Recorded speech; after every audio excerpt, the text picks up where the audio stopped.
इधर ध्रुव जी महाराज भजन करने जाते हैं, लेकिन नारद जी ने विचार किया कि बिना गुरु के भगवान मिलने वाले नहीं हैं। क्यों? गुरु बिन भव निधि तरहि न कोई, जो विरंति शंकर सम हो। गुरु बिन भव निधि तरहि न कोई, जो विरंति शंकर सम होए।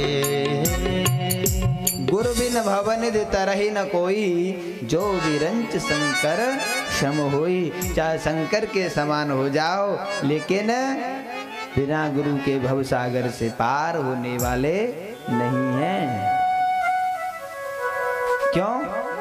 क्योंकि जैसे हमें कहीं जाना होए, कहाँ, जैसे दिल्ली जाना है और हमें रास्ता पता नहीं है कि दिल्ली किधर है, तो क्या करोगे? किसी से पूछोगे ना, पूछोगे कि नहीं? तो पूछोगे किससे? जिसे जानकारी होगी, और जिसे जानकारी खुद को नहीं है, बताने वाले को ही जानकारी नहीं है, तो वो क्या बताएगा कि दिल्ली किधर है ना? और जिसे जानकारी नहीं है उसे पूछोगे तो वो तो घुमाता रहेगा, भैया इधर क्यों चले जाइयो, फिर इधर से इधर चले जाइयो, फिर इधर से इधर चले जाइयो, लेकिन कोई रास्ता सही ठीक नहीं मिल पाएगा। और ठीक रास्ता कौन बताएगा? हाँ, जिसे प्रॉपर रूप से अच्छे से पता होगा कि ये रास्ता सही है। और रास्ता बताने वाला कौन है? हाँ, या दिल्ली की रास्ता तो कोई भी बता देगा, लेकिन वहां परमात्मा की रास्ता पे जाने के लिए किसकी जरूरत है? गुरु की। इसीलिए अपनी जिंदगी में गुरु बनाना बहुत अनिवार्य है।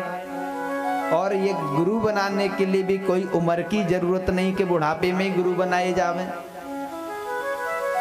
जब आप गुरु बना लेंगे तब से परमात्मा के भजन में, हमें भक्ति में आगे बढ़ना है, और आगे बढ़ेंगे तो भगवत कृपा हमें सुलभ प्राप्त हो जाएगी। और जब बचपन से ही या युवावस्था से ही अगर भगवत कृपा प्राप्त हो जाए तो हमारा ये जीवन भी कृतार्थ हो जाएगा और आगे का भी जीवन कृतार्थ हो जाएगा। क्यों? क्योंकि यह लोक सुखी परलोक सुखी, इस लोक में भी सुख प्राप्त होगा और अंततो गत्वा आगे भी हमारा जीवन सुधर जाएगा। हाँ, लेकिन होना चाहिए सच्चा गुरु। कैसा गुरु? ऐसो जो कि हमें प्रॉपर सही तरीका से हमें भगवत मार्ग बता सके। हाँ, ऐसा नहीं कि भेड़ चाल में आकर के, भेड़ चाल जाने भेड़ चाल का होवे?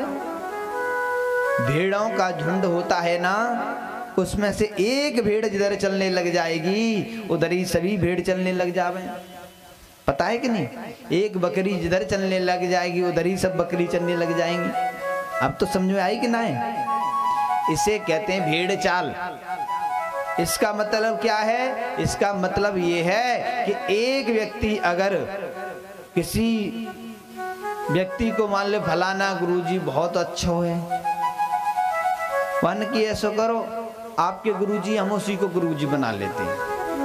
लेकिन जो गुरु बना रहे हैं उस गुरु के बारे में कुछ जानकारी ही नहीं है कि ये गुरु कैसे हैं, कौन हैं, क्या करते हैं, कितना भजन है, कितनी शक्ति है, कितना ज्ञान है पता है? नहीं। क्यों? क्योंकि भेड़ चाल में फलाने स्वामी जी आए हैं, चलो गुरुजी चले जाओ, चलो वहां मेला लग रहा है, वहां सत्संग है, चलो गुरुजी चले आवे। हाँ, भेड़ चाल में नहीं। हाँ, भेड़ चाल में तो हो सकता है कि हम गलती भी कर बैठे, लेकिन इसीलिए कहते हैं गुरु बनाना जान कर, गुरु बनाना जान कर और पानी पीना छान कर। चाहे ऐसे कह लो चाहे उल्टो कर लो, गुरु बनाना छान कर और पानी पीना जान कर, दोनों का भावार्थ एक ही है। हाँ, गुरु छाननो छलनी में ना छाननो, लेकिन गुरु के अंदर के गुण को जानना है, समझे? हाँ, भेड़ चाल में गुरु बनाओगे तो फिर पता है क्या होवे? ना मालूम हमारा चेला कौन है, ना मालूम हमारा गुरु कौन है। कैसे? भेंट चाल में आके गुरु दीक्षा तो ले ली और माइक से अनाउंस कर दो गुरु मंत्र। अब गुरु मंत्र याद हो पायो कि ना है पायो वो मालूम ही ना है। बाई चांस ना याद है पाओ फिर क्या करोगे? हैं? फिर काय को जप करोगे, काय को भजन करोगे?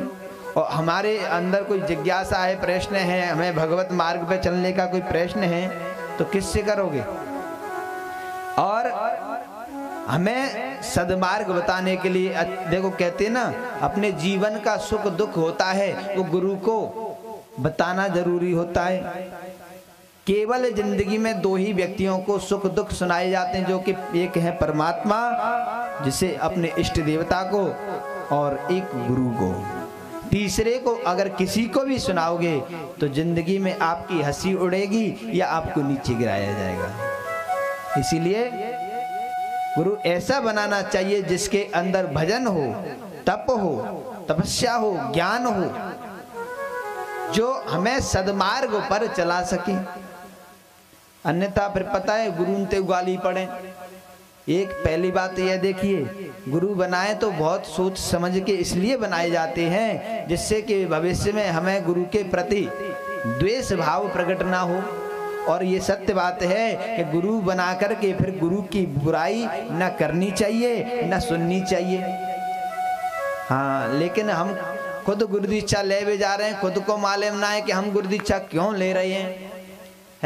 गुरु दीक्षा लेने तो जा रहे हैं लेकिन यही नहीं पता है हम गुरु क्यों बना रहे हैं।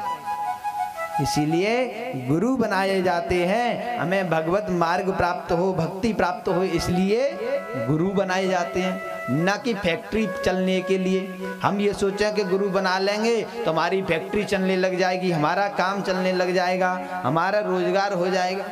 है भाई, फैक्ट्री चलाने वाले गुरु से गुरु नहीं, जो भगवत मार्ग पर ले जाए वो उसे गुरु कहते हैं। गुरु का अर्थ क्या होता है? गु माने अंधकार, गु माने अंधकार और रू माने प्रकाश।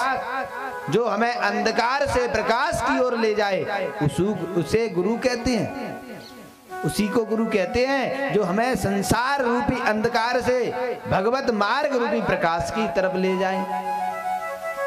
हाँ, नहीं तो पता है भेड़ चाल में लेने से फिर क्या होता है, गुरु को पहचान नहीं पाए, जान नहीं पाए, फिर गुरु से गाली दे रहे हैं।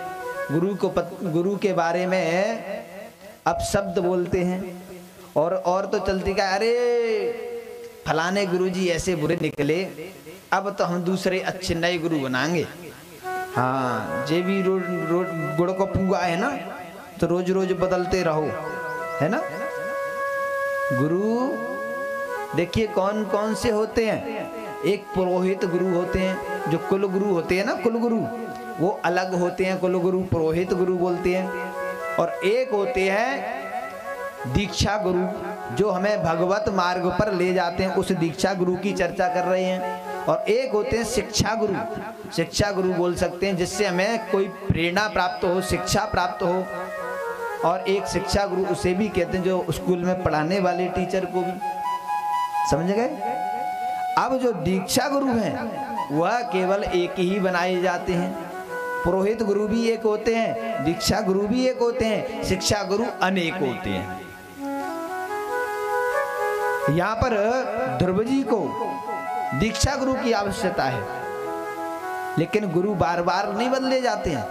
गुरु एक ही बार बनाए जाते हैं जिंदगी में, और एक ही गुरु के प्रति निष्ठात्मक प्रीति होनी चाहिए, सेवा भाव होना चाहिए। और यदि गुरु की सेवा प्राप्त हो जाए तो गुरु मेहरबान तो चेला पहलवान हो जाता है, इसमें कोई संदेह नहीं है। हाँ, लेकिन आजकल गुरु भी ऐसे मिल गए कि भैया गुरु दीक्षा ले जाओ, जबरदस्ती गुरु दीक्षा। चेलाओं को भी ऐसा लगता है चलो घर बैठे गुरु जी मिल गए, और गुरु को भी ऐसा लगे कि चलो हमारी भीड़ बढ़ रही है चेलाओं की। हाँ, भीड़ बढ़ाने के लिए गली गली में गुरु फिरे, गुरु बनाए ले ओ मोए। क्या?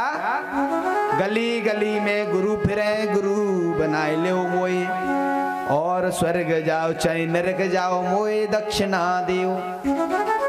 है आप स्वर्ग जाओ चाहे नरक जाओ, केवल हमें दक्षिणा से काम है, दक्षिणा मिलती रहे। गुरु बन गए तो ज्यादा नहीं तो कछु नहीं, 10 रुपया तो मिलेंगे ही। और 10-10 करके 100 चेला है गए तो 10-10 करके चकाचक, बस बहुत है, इतने सी काम है। हाँ भैया, ऐसे गुरु से कछु उद्धार है व्यवहार होना है। कैसे? लालची गुरु कपटी चेला, लालची गुरु कपटी चेला, क्या हुई नरक में ठेलम ठेला। हाँ भैया, हम तो थोड़ा बोल दे में ज्यादा, भले ही बुरी लगे भैया, जो है सो है। इसलिए क्योंकि गुरु एक ही बार जिंदगी में मनाए जाते हैं। कैसे? जैसे अपनी बेटी का विवाह होता है तो बेटी के लिए वर अच्छा देखते हैं, देखते कि नहीं देखते हैं? अच्छा देखते हैं ना। विवाह एक ही बार होता है ना, बार बार तो नहीं होता है, इसलिए अच्छा वर देखते हैं, अच्छा घर देखते हैं। ऐसे ही गुरु को भी जिंदगी में एक गुरु बनाया जाता है, उसको भी अच्छे से देखा जाता है। उस गुरु जैसे वर के लिए घर धन दौलत देखते हैं, उसके लिए गुरु के लिए धन दौलत देखने की जरूरत नहीं है। गुरु की भक्ति कैसी है, गुरु का ज्ञान कैसा है, गुरु के अंदर का जो भाव है, श्रद्धा प्रेम है, वो कैसा है? इसलिए जिंदगी में गुरु बनाना चाहिए, लेकिन जिसके प्रति अच्छी निष्ठात्मक प्रीति हो और जिसका भाव अच्छा हो, जो ज्ञान प्राप्त करा सके, ऐसे गुरु का सद्मार्ग प्राप्त करना चाहिए। ठीक है, अब ज्यादा ना बोले नहीं तो बुरी लग जाएगी आप में। ठीक है, ऐसे ध्रुव जी जब गुरु भगवान का भजन करने जाते तो नारद जी बीच में आ जाते हैं। नारद जी कहते हैं, ध्रुव जी आपने गुरु बनाए कि नहीं? ध्रुव जी कहते हैं कि हमने कोई गुरु नहीं बनाए। बोले अच्छा, हाँ तो फिर कहाँ जा रहे हैं? बोले भजन करने जा रहे हैं। कहाँ? जंगल में। नारद जी कहते जंगल में जा रहे हो? बोले हाँ। एक बात बताओ, जंगल में भजन करोगे तो भूख लगेगी, कहाँ जाओगे? अगर जंगल में रहोगे भूख लगेगी तो क्या करोगे? तो नारद जी से ध्रुव जी ने कहा कि जब दांत नहीं तब दूध दियो, जब दांत दिए तो कछु और देगो, काहे को चिंता करते बावरे, या दुनियाएं देगो तो को भी देगो। बाबा आप कहते हो जंगल में जाएंगे तो क्या खाएंगे क्या पिएंगे, तो आपको पता नहीं है जब जन्म होता है तो दूध की व्यवस्था परमात्मा अपने आप कर देते हैं, और जब दांत आते हैं तो अन्न की भी चिंता परमात्मा अपने आप कर देते हैं, अपने आप व्यवस्था हो जाती है। अब मुझे किस बात की चिंता है? नारद जी ने सोचा कि पहली सिड्डी हाँ मजबूत निकली। क्यों? क्योंकि चेला की परीक्षा ली जा रही है। हाँ यह सुना है कि नारद जी भीड़ बढ़ाने के लिए आजा, ध्रुव चल तो गुरु दीक्षा दे तुम। हाँ चेला की भी परीक्षा ली जाती है, जैसे गुरु की परीक्षा लेते हैं ना, वैसे चेला की भी परीक्षा ली जाती है। क्यों? जैसे ये नारद जी ध्रुव जी की परीक्षा ले रहे हैं। क्यों? क्योंकि जो शिष्य होते हैं, ध्यान दीजिए, जो शिष्य होते हैं, शिष्य यदि कभी जिंदगी में पाप करता है गुरु दीक्षा लेने के बाद, तो शिष्य का 10वां भाग जो पाप का है वो गुरु को लगता है। हाँ जो शिष्य पाप करे उसमें से गुरु को 10वां भाग पाप लगता है। और यदि हम दुष्ट शिष्य बनाते गए तो कितना पाप बढ़ेगा है। इसलिए अच्छे सुपात्र शिष्य की जरूरत होती है। केवल भीड़ बढ़ाने से फिर अपने जीवन में पाप की गठैया लाद लेते हैं। जैसे अब नारद जी कहते हैं कि पहली सिद्धि तो बहुत मजबूत है, ध्रुव को शिष्य बनाने योग्य है, परंतु अभी नहीं, अभी और परीक्षा ली जाए। तब नारद जी ने कहा कि आप जंगल में जाओगे तो जंगल में तो बब्बर शेर रहता है, वो तुमको खा जाएगा। ध्रुव जी कहते हैं बाबा जी तुमको पता नहीं है, अरे उस सिंह के अंदर, उस शेर के अंदर भी तो परमात्मा का वास होता है। क्यों? क्योंकि सिया राम मैं सब जग जानी, करहु प्रणाम जोर जोग पानी। परमात्मा प्रत्येक जीव में वास करते हैं। तब नारद जी ने विचार किया ये शिष्य तो पक्को है, हाँ, ऐसा शिष्य बनाए हुए योग्य है। इसलिए नारद जी कहते हैं, ध्रुव जी आपने गुरु दीक्षा नहीं ली है तो गुरु दीक्षा लेना जरूरी होता है। ध्रुव जी ने पूछा आप कौन है? तब कहा मैं नारद हूं।